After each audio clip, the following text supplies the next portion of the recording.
No, you are not going to finish it, but Vicky, underway. Okay, so I am totally persuaded by the report.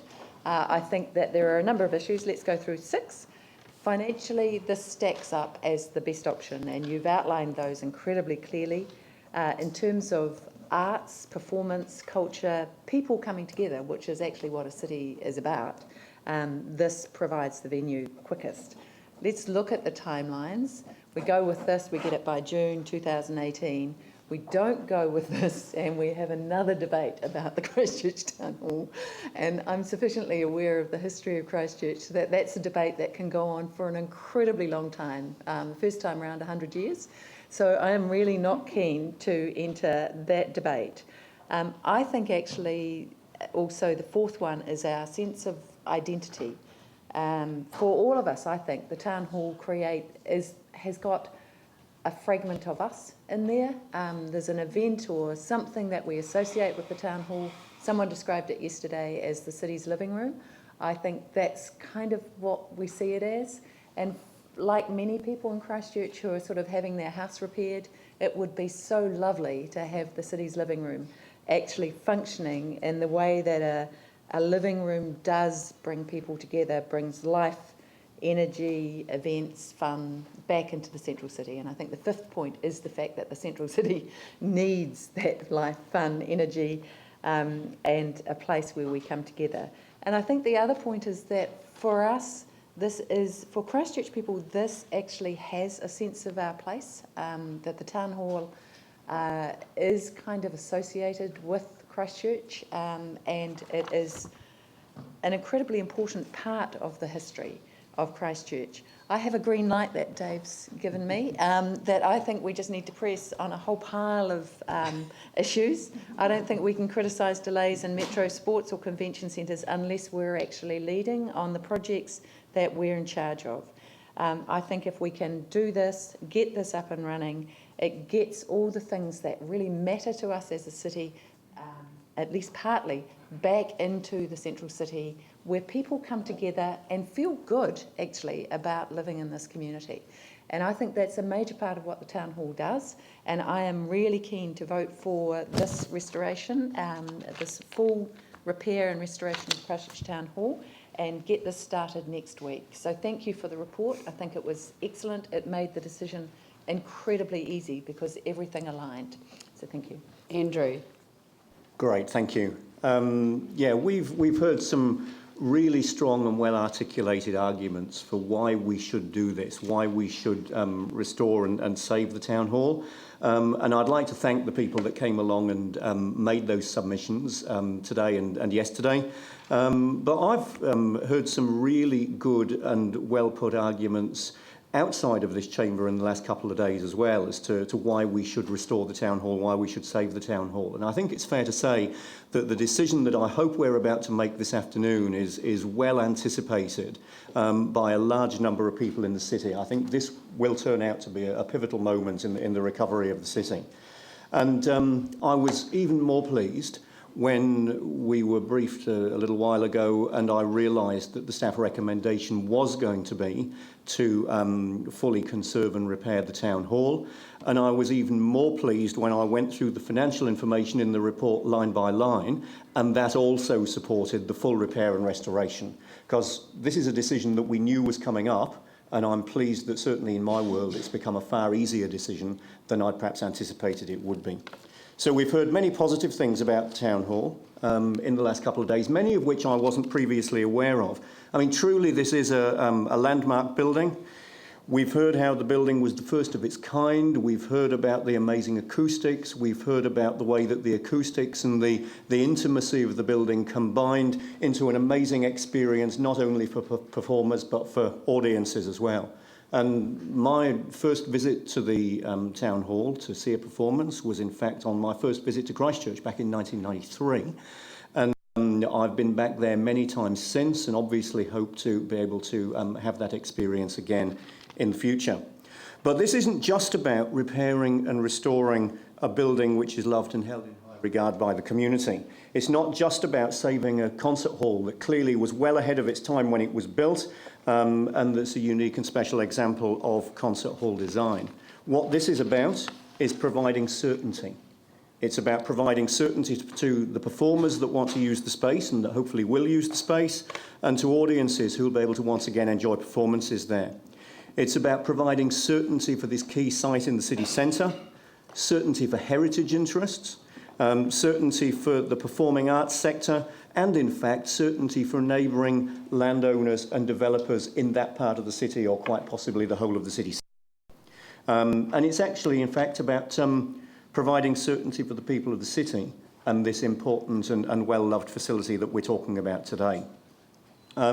So confirmation today of the full restoration, conservation and repair of the Town Hall will send a signal of real confidence. Confidence in the recovery of the performing arts sector, confidence in the recovery of the city overall. And there's a hope that it will be a catalyst for other positive outcomes for the civic, economic, cultural and social recovery of the whole city. I actually believe that what we're dealing with this afternoon is an historic moment in the recovery, and I'm privileged and pleased to be a part of it. And as I say, I'm sure there'll be wide interest in the decision that we're going to make this afternoon. I agree with Vicky. I just want to get on and repair the Town Hall, so I'll be supporting this very strongly this afternoon.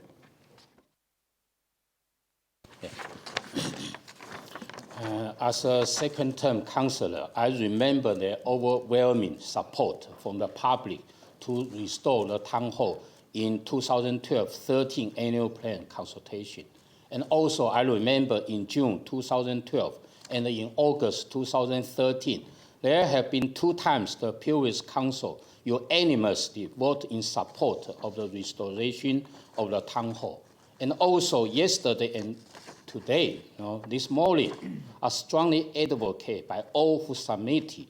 I urge the mayor and my fellow councillors endorse this decision today. And also, we review the Denoise report. Based on Denoise report, that says restoration of the Town Hall stacks up financially. So give us the signal, the restoration of Town Hall is not only the desirable, but actually is the responsible. And also based on the quite a few submissions, either the written submission, oral submission, we have a strong feeling, they have kind of crucial point. The international project for the building and its innovative acoustic made it seem possible for New Zealand architects to capture the world attention, that we were not forgotten country at the bottom of the world. It so touched me. And also the building can live again as the heart of the Christchurch community and as a vital link to a fascinating and the New Zealand history, and as the symbol of the city's modernity and the civic generosity. I remember, my family and me received the citizenship ceremony from the former mayor, Gary Moore, in 1999 in Town Hall Lunch Room. Even up to today, I still remember this picture very clearly. And also, the Christchurch Town Hall is one of the country's finest buildings. The combination, the kind of architect recognized nationally as Christchurch School. It is also an increasingly rare survivor of this important collection of distinctive buildings. So I have a strong the feeling that this building had ability to make everyone who walks through its door feel special and important. And also it was the building for the people of this city, built by the citizens as a statement of civic pride. My first daughter, she is a musician, but an amateur musician. I still remember when she attended the National Concerto competition and joined the Christchurch Youth Orchestra.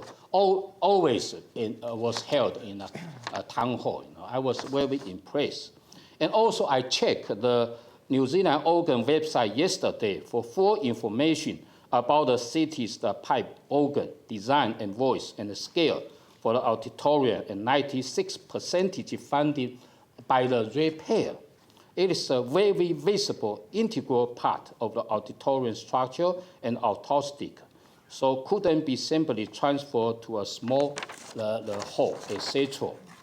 And also, considering the insurance the issue, as the staff replied to me and all the fellow councillors, only we vote for restoration the whole complex can council claim the full insurance payout, which means the more than half of the $127.5 million cost. It actually insurance payout will be the $69 million. So council only paid a rough is $58.5 million. So it's the very cost effective. So overall, restoring the town hall is surely a no-brainer, both culturally and economically, and it's clearly supported by the arts community. We heard quite a few from them before, and the majority of supported by the majority of public. So I urge the mayor and my fellow councillors unanimous to endorse the previous council decision today. Thank you. Thank you. Yeah. I suspect at the end of this, the score will be 14 love, although I don't want to jinx it. And I do suspect that because I think we can all see that this makes sense to proceed down this path for full restoration and repair. In my mind, this makes financial sense, economic sense, social sense, cultural sense, heritage sense. We're lobbied regularly, particularly over major issues. I haven't received any emails in opposition to this. The only opposition I've seen is from those who haven't read the report. What I would like to say, and I haven't named anyone either, what I would like to say is that today we've touched on the intangibles, such as the carbon footprint. There's actually another intangible which I think Neil Dawson touched on last night at the launch of Fanfare. Thank you, my brain overload.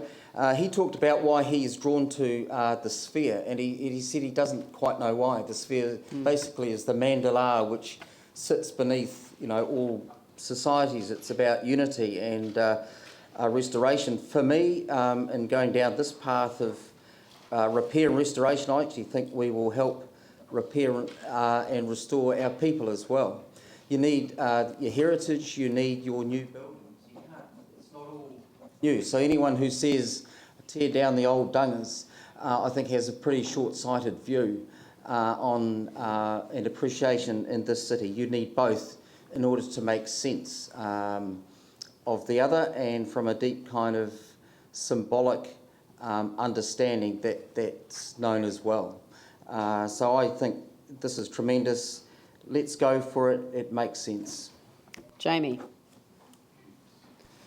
Look, firstly, the work around this and the calibre of people who have worked on it has been exceptional. I have the utmost faith in their abilities and professional integrity. My reluctance and scepticism around the full restoration of this facility was due to a number of issues, which I'll speak to. First and foremost, I see the undisputed gem of the Town Hall crown being the auditorium.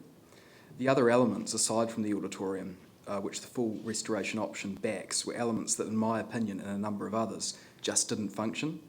The Limes and Cambridge rooms, Boaters and the James Hay Theatre, they all had their drawbacks which hindered their functionality, and if you were doing it again with the knowledge that we have now, we would do it differently.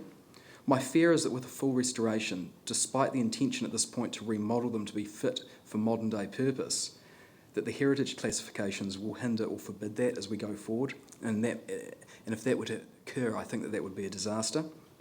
I'm also acutely aware that the net present value figures in the report make an assumption that the elements foregone or not repaired are not built elsewhere and consequently don't generate a return, and that wouldn't be the case because we do need those facilities. It's just that it wouldn't happen to be in this particular venue. If you progressed option 6, for example, which only repairs the auditorium and foyer, then you immediately have tens of millions of dollars at your disposal within our own budget to put towards and build from scratch a 500 to 600 seated musical venue, space for the Court Theatre and the like, and a purpose-built, world-class and fully integrated performing arts precinct. Effectively, every dollar which does not go into a $127.5 million full town hall restoration is a dollar that can go into that wider performing arts precinct. Look, my background's been in property. My life has been spent growing up around, working in and knowing nothing but construction, asset management, property investment and property development. It's been very, very seldom that I've seen or met anyone who has been left beaming to the financial viability of a significant restoration project. The figures in this report look robust and I really can't argue with them, but I have real, genuine questions in my gut based on experience firsthand around cost escalation with a heritage structure, the potential asbestos and ground conditions given its proximity to the river. Focusing purely on the gem in the crown, just an auditorium repair, would mitigate against a whole host of those financial risks if costs were to snowball as a result of restoring the entire facility. Minimising that wider risk is appealing to me, and a purpose-built new build on of the other required facilities further from the river would mean that we would have the ability to hold all the cards in our own hands and be in control of our purpose-built destiny. Finally, the report figures stack up because they're based around one major financial assumption, insurance. And that assumption correctly predicts that the less you repair, the less you get from your insurer. If we as a council are gunning for a global settlement, which we are, then the insurance proceeds are irrelevant as far as using them to support any option. A global settlement means that you get a figure of X, and that's paid out to the council, and a figure of Y is then allocated to this project. The amount that's allocated is decided by us, and the more that goes into one project from that total sum means that there's less for allocation in any other project. Look, fundamentally, I can't support at this point putting ratepayer money into something that I know in my own heart of hearts I wouldn't be prepared to put my own money into. I do believe the work on this has been robust, and I would love nothing more than for my cost escalation fears to never eventuate. I actually think it is a fantastic facility. I hear everything that everyone has said around it, and I desperately want it to work, but at times when I've compromised my own gut feelings, I have regretted it. And I've got to a point that although I can't argue with the figures that I see in front of me, I just can't get my gut to agree with me on that. And I don't believe that I'd ever be comfortable to ignore that again. So the worst possible thing that you could ever do in a decision-making role is to not make a decision. So in the event that the full restoration option is passed, then I back the collective decision. I'm part of a governance group, and when we make a decision, whatever the outcome of that is, I own. You know how I feel about it. I've been upfront and honest with you about my concerns with it, but I won't pick holes in it. And it's my job to ensure that we make the best go of it that we can. I'll do my bit to mitigate against any risks along the way and take the opportunities as they arise. But if you could put those items separately, I can't support the first one, which is option one, but we'll support the rest. That's fine, thank you. I'll do that. Phil? I actually think I strongly support the full repair option. I actually think it's a great reinvestment. The insurance figures that we have show that, in fact, by adopting this option, we gain the most money from insurance. And I think this is really, it's more than just the economic part, as councillors have said. This is actually really about the social and the cultural part, well, as far as how we achieve our community's outcomes that we were asked to. It's such an important building, I think, to restore. It actually has to become again like the civic heart of our city. It's been great to have the Lady Isaac Theatre restored, but a city the size of Christchurch needs a town hall, as I say, as our civic heart. And it's when I saw the first PowerPoint, the picture there, which we used to be familiar with, it reminded me of the wonderful ambience that the building had, and can be restored again. In terms of any new building, as has been suggested, we heard very clearly from submitters yesterday that any new building is most unlikely to actually ever achieve the acoustic level that the current building has. The other thing too is that the whole setting on the south side, looking towards the south side, has got great potential for the future. And I think the full repair will help rejuvenate this whole surrounding area. And we heard really clearly yesterday from the heritage groups the statement, and it's in our report, the Town Hall is the most significant internationally recognised civic building in New Zealand. That's pretty high praise. And so it's listed as a Heritage 1 building in our city plan, and we were asked yesterday to take responsibility to protect the building, and I think councillors will do that today. And I think too, the option that's been put up, and the staff have explained it, is that the full repair in effect will help us deliver 3 facilities, and with the new configuration, say, of the James Hay building. I think that if we pass this today, councillors, this will be a major milestone towards us achieving our council's community outcomes. So I urge you all to strongly support the recommendation. Sorry, Pauline. Thank you.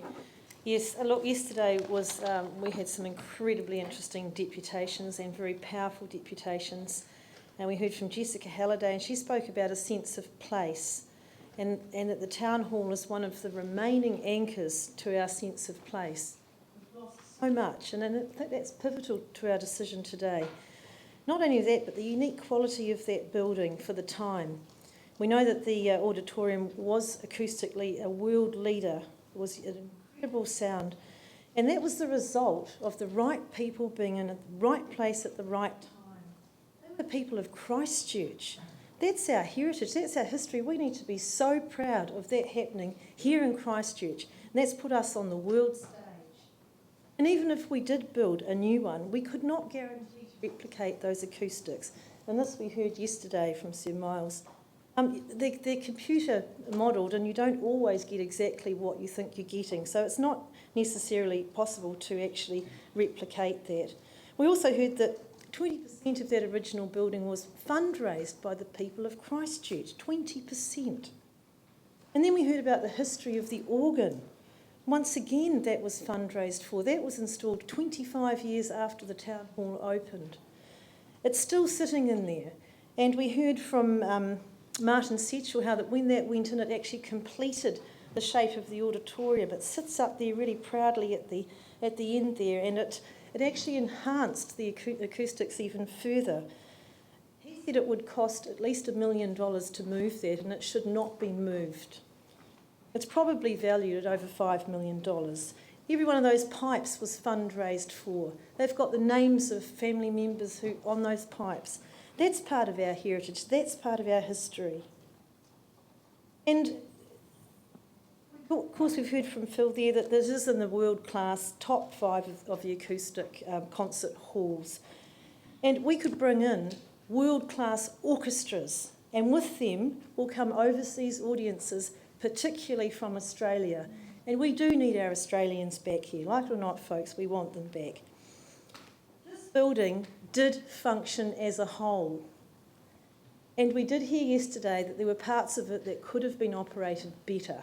But it did function as a whole, it was designed as a whole, and we've been recommended that it stays as a whole. And I support that. I believe that building was successful, and I believe it will be successful again, and I cannot wait to see it up and running in 2018. So I will be supporting the staff recommendation. Thank you. David. Thank you. Look, firstly, I'd like to compliment the staff on the quality of the report we've had before us today. Councillor Johansson often reminds us he's the longest serving councillor, and I never want to lay claim to being the oldest because Phil Clearwater and Jimmy beat me to that. But I can lay claim to perhaps being the longest serving Christchurch resident around the table. And as such, I remember going to the Town Hall for the very first concert in its opening. It was a magnificent feeling to be there. Look, I have some mixed feelings about the presentation we've had before us today, and I do empathise with Jamie when it comes to the likes of the functionality of the James Hay Theatre, the Limes Room, Boaters, and a few of those adjunct facilities to the auditorium. I do wonder at times whether our resolution 22.1 actually gives credence to, if we are of a mind to go with the staff recommendation, to the need to improve the functionality of particularly the James Hay Theatre. It's not particularly elucidated in that remit at the moment, so we may want to consider just highlighting that particular point. Vicky made a point that the town hall, getting one in Christchurch, was a process of some years. We did have other town halls, but over a period of 100 years before we actually got a fully functional auditorium and the facilities we have there. I am going to support the staff recommendation, but I would just urge that perhaps we give consideration to just highlighting the fact in our resolution to include something that does identify improving the functionality, particularly of James Hay Theatre. Sure, we can deal with that when we get to the resolution. Tim? Thank you. What we've been through as a city and as individuals, personally, etc., I guess I see things in time that special things happen, and there's nothing special about a council or a town hall or a city or a town building a town hall. But with the Christchurch Town Hall, something was very special when it was built, with the genius of Sir Harold Marshall, Sir Miles Warren and Morris Marnie coming together with the brilliance of Charles Lunny to bring their design to life. Was very special for Christchurch in many, many ways. And wherever you go, the Christchurch Town Hall is definitely an iconic building for Christchurch. It is recognised everywhere for many things.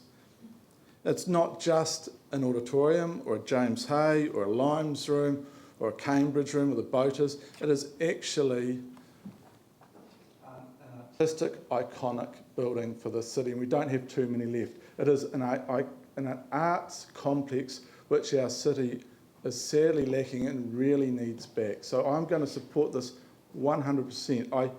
I have raised my concerns, and that's the joy of getting, if you like, an old item and being able to revamp it.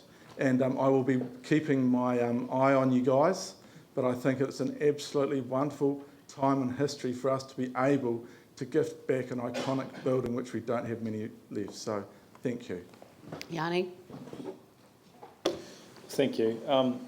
I recall fondly a submission from the Chamber of Commerce, Peter Townsend, who came to us a year after we'd agreed to fix the town hall and said that we needed certainty and clarity in our rebuild. We needed to stop relitigating things. We need to get on and get things done and show clear leadership. And then asked if we could go and revisit the decision that we'd made a year ago to look at the town hall. This is the third debate I've had around this council table around the town hall. And it's probably, fingers crossed, going to come up with the same option that we had, same resolution we had nearly 3 years ago. So I urge councillors to support this today. I think the evidence is overwhelming in support of retaining it and repairing it.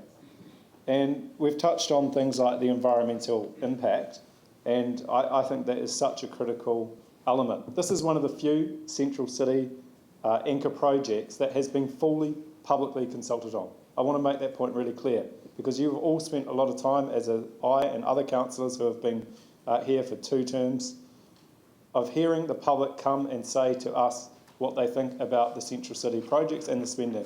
And actually most of them we have no control over, but this one we do. So let's show leadership on it. We have a choice about retaining this building, this significant building. And I want to also stress, it's the most important secular built landmark in Christchurch. So that is a pretty strong reason to keep it. It's also important to note that the heritage assessment has said very clearly that with the loss of any major design element, that will result in a significant diminution of the significance of the whole complex.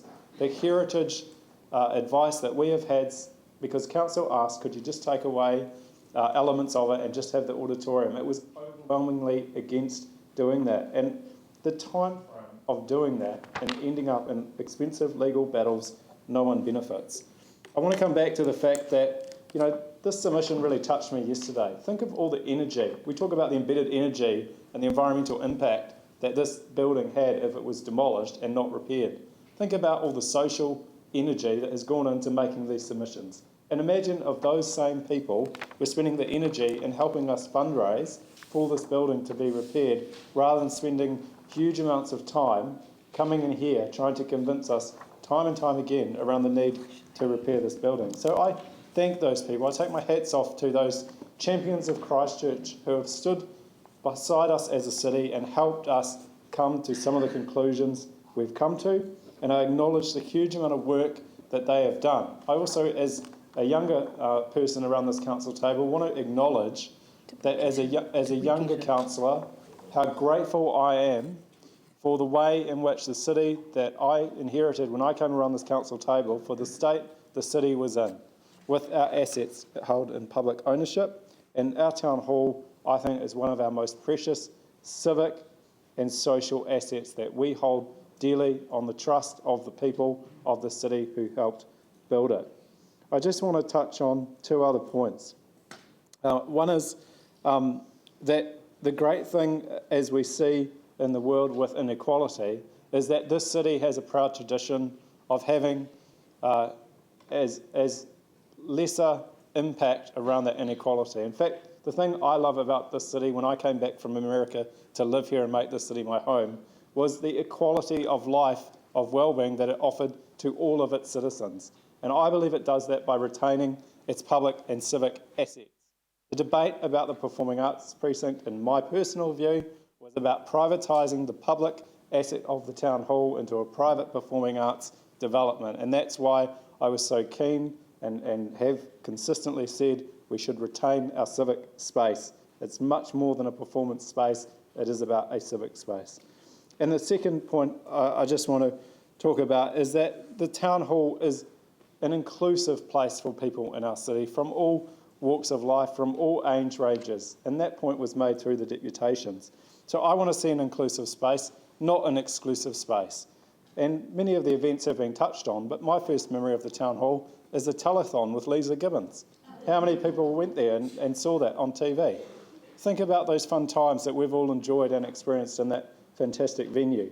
And let's retain it, let's keep it. I urge you to support it. In conclusion, I just want to say that I took the pleasure of going to San Francisco, paid for by myself. As I was going through, I took some Vogel's bread because this council had a fantastic range of international speakers come and talk to us very quickly after the earthquakes that we'd faced. The International Speakers Series really stuck in my mind on several points, and one was that environmental sustainability and the importance of keeping our heritage, but also the former mayor of San Francisco who came, Agnos, and talked to us about the importance of them rebuilding their town hall and what it did for that city. And I took the chance to go and see the rebuilt town hall in San Francisco, and what a magnificent building that is. And I look forward to the day that we can see the same with our own town hall, that our own town hall rises up and we see people going in there, having fun, enjoying life, maybe getting married if that's what people wish to do, as has happened in the San Francisco thing, a real tourist attraction, and those points have been covered. So, in conclusion, I urge councillors to support this. This is a really important thing that we need to do. It's a special place, both nationally and internationally, but it's also a special place for us as a city, and it tells the story of our city's past, of our present, and I really hope our future. So don't put a bulldozer through the most important social, modern history we have as a city into this asset. Please vote to retain it. I think in future generations will appreciate the decision that we make if we go down that path.